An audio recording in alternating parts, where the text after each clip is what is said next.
जय श्री राम। जब भरत जी भगवान राम से कुछ पूछना चाहते हैं लेकिन वो संकोच कर रहे हैं और उनका आशय समझकर हनुमान जी ने रामचंद्र से कहा, हे नाथ, भरत संकोच कर रहे हैं, कुछ आपसे पूछना चाहते हैं। तो भगवान राम ने कहा था कि हे हनुमान जी, भरत और मुझ में कोई संदेह नहीं है। इस बात को सुनकर भरत जी ने भगवान राम के चरण पकड़ लिए और उनसे कहा, हे नाथ, आपकी कृपा का ही फल है कि मेरे अंदर कोई संदेह नहीं है, स्वप्न में भी कोई संदेह नहीं होता है, लेकिन फिर भी मैं कुछ पूछना चाहता हूँ। भरत जी क्या पूछते हैं सुनिए। करऊँ कृपा निधि एक ठिठाई, मैं सेवक तुम जन सुखदाई, संतन कै महिमा रघुराई, बहुविधि वेद पुराणन गाई। भरत जी कहते हैं, हे कृपा निधान, मैं आपसे एक धृष्टता करता हूँ। मैं सेवक हूँ और आप सेवक को सुख देने वाले हैं, इससे मेरी धृष्टता को क्षमा कीजिएगा और मेरे प्रश्न का उत्तर देकर मुझे सुख प्रदान कीजिए। हे रघुनाथ जी, वेद और पुराणों ने संतों की महिमा बहुत प्रकार से गाई है, वही हमें बताइए। श्री मुख तुम पुनि कीन्ही बड़ाई, तिन पर प्रभु ही प्रीति अधिकाई, सुना चाहूँ प्रभु तिन कर लक्षण, कृपा सिंधु गुण ज्ञान विचक्षण। भरत जी कह रहे हैं, हे प्रभु, आपने भी अपने श्रीमुख से संतों की बड़ाई की है और उन पर प्रभु आपका प्रेम भी बहुत है। हे प्रभु, मैं उनके लक्षण सुनना चाहता हूँ। आप कृपा के समुद्र हैं और गुण तथा ज्ञान में अत्यंत निपुण हैं, आप में संतों के लक्षण बताइए। संत या संत भेद बिलगाई, प्रणत पाल मोहि कहाउ बुझाई, संतन के लक्षण सुन भ्राता, यज्ञ श्रुति पुराण विख्याता।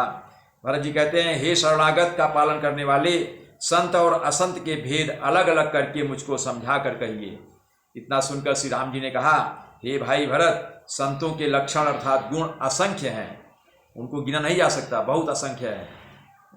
जो वेद और पुराणों में प्रसिद्ध है, संतों के लक्षण भी वेद और पुराणों में कहे गए हैं।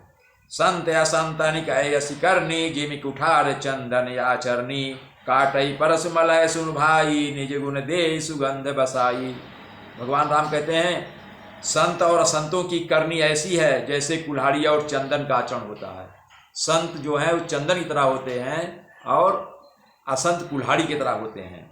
हे भाई सुनो, कुल्हाड़ी चंदन को काटती है क्योंकि उसका काटना ही स्वभाव है। कुल्हाड़ी का काम है काटना, चंदन को काटता है, लेकिन चंदन का स्वभाव है सुगंधित पदार्थ देना, सुगंधित कर देना, सुगंध भर देना। और वो चंदन को काटता जरूर है कुल्हाड़ी, लेकिन काटने के बाद जो चंदन की सुगंध है कुल्हाड़ी में आ जाती है, यानी कुल्हाड़ी को सूंघने पर भी उसमें चंदन की सुगंध आ जाती है, ये आशय है। उसी तरह से जो संत होते हैं वे अपने गुण से, अपने अच्छे स्वभाव से, अच्छे विचार से दूसरों को प्रभावित करते हैं, लेकिन दुष्ट लोग नहीं करते हैं, दुष्टता देते हैं। ताते सुरसी सन चढ़त जग बल्लभ श्रीखंड, अनलदाही पीटत घनई परसु बदन यह दंड। आगे भगवान कहते हैं, इसी गुण के कारण, अर्थात चंदन का गुण ऐसा है कि वो अपने अच्छे स्वभाव के कारण ही देवताओं के सिर पर चढ़ता है, अर्थात देवता लोग अपने मस्तक पर लगाते हैं, मनुष्य अपने मस्तक पर लगाते हैं और वो जगत का प्रिय हो रहा है। और कुल्हाड़ी के मुख को यह दंड मिलता है कि वह आग में जलाकर फिर घंट से उसको पीटते हैं। कुल्हाड़ी को और धार मजबूत करने के लिए उसको आग में जलाते हैं, फिर उसको घन से पीटते हैं। घन मतलब बड़ी कुल्हाड़ी से उसको पीटते हैं, क्योंकि उसका दुर्गुण है स्वभाव, इसलिए उसको दंड भी मिलता है। विषय अलंपटशील गुणाकर, पर दुख दुख सुख सुख देखे पर, समय अभूत रिपु विमद विरागी, लोभा मरस हरस भय त्यागी। भगवान राम आगे कहते हैं, संत विषयों में लंपट नहीं होते हैं। जो संत पुरुष होते हैं उनको विषय, भोग, विलास, इसमें उनकी आसक्ति नहीं होती, इस पर उनका ध्यान नहीं रहता है। शील और सद्गुणों की खान होते हैं संत लोग। उन्हें पराया दुख देखकर दुख होता है, दूसरों के दुख को देखकर संत लोग दुखी हो जाते हैं और सुख देखकर सुख होता है। दूसरे लोग अगर सुख हैं, प्रसन्न हैं, तो उनको देखकर भी वो सुखी होते हैं और प्रसन्न होते हैं। संत लोग सब में सर्वत्र सब समय समता रखते हैं, उनके मन में कोई शत्रु नहीं है और कोई मद से रहित और वैराग्यवान होते हैं। संत लोग जो है मद से रहित होते हैं और सभी को समान देखते हैं, उनमें घमंड नहीं होता है और वैराग्यवान होते हैं, अर्थात वैराग्य की स्थिति में पहुंचे होते हैं, अर्थात सांसारिक विषयों में उनकी आसक्ति नहीं होती है। और संत लोग लोभ, लालच, क्रोध, हर्ष और भय का त्याग किए हुए रहते हैं, उनमें ये चीज नहीं रहती है। कोमल चित्त दीन हन पर दाया मन बच क्रम मम भगत यमाया सब हिमान प्रदया पुअमानी भरत प्राण सम मम ते प्राणी। और हे भरत, उनका चित्त बड़ा कोमल होता है, संतों का चित्त बहुत ही कोमल होता है।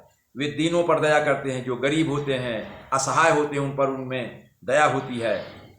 और मन वचन और कर्म से मेरी अर्थात मुझ भगवान राम की निष्कपट विशुद्ध भक्ति से प्रेम करते हैं, भक्ति करते हैं, सबको सम्मान देते हैं, पर स्वयं मान रहित होते हैं। संत लोग अपना सम्मान नहीं चाहते, मान रहित होते हैं। वे हे भरत, वे प्राणी संतजन मेरे प्राणों के समान है। ऐसे संतजन मुझे प्राणों से भी अधिक प्रिय हैं। विगत काम मम नाम परायण शांति विरति विनति मुदितायन शीतलता सरलता मैत्री द्विज पद प्रीति धर्म जनयत्री। भगवान राम आगे समझा रहे हैं कि संत को कोई कामना नहीं होती, अर्थात उसकी कोई इच्छा नहीं होती, वो किसी प्रकार की चीज की इच्छा नहीं करता है। वे मेरे नाम के प्राण होते हैं। संत लोग मुझ भगवान नारायण के परायण होते हैं, उसमें उनकी भक्ति होती है। शांति वैराग्य विनय और प्रसन्नता के घर होते हैं, अर्थात संतों के हृदय में शांति होती है, वैराग्य का भाव होता है, विनय होती है, और वे हमेशा प्रसन्न रहते हैं। उनमें शीतलता होती है, ठंडक होती है, गर्म स्वभाव नहीं होते हैं, सरल होते हैं, सबके प्रति मित्र भाव रखते हैं, और ब्राह्मणों के चरणों में प्रीति होती है उनमें, जो धर्मों को उत्पन्न करने वाली है। ये सब लक्षण बसहि जासूर जाने तात संत संतत फुर समदम नियम नीति नहीं डोलहि परुष वचन कबहू नहीं बोलहि। हे भरत, ये सब लक्षण जिसके हृदय में बसते हो उसको सदा सच्चा संत जानना, जो शम अर्थात मन का निग्रह, मन पर नियंत्रण करता है, जो शम और दम मतलब इंद्रियों पर भी निग्रह करना, इंद्रियों पर कंट्रोल करना, नियंत्रित करना, इंद्रियों को, मन को वश में रखना, नियम और नीति से कभी विचलित नहीं होते।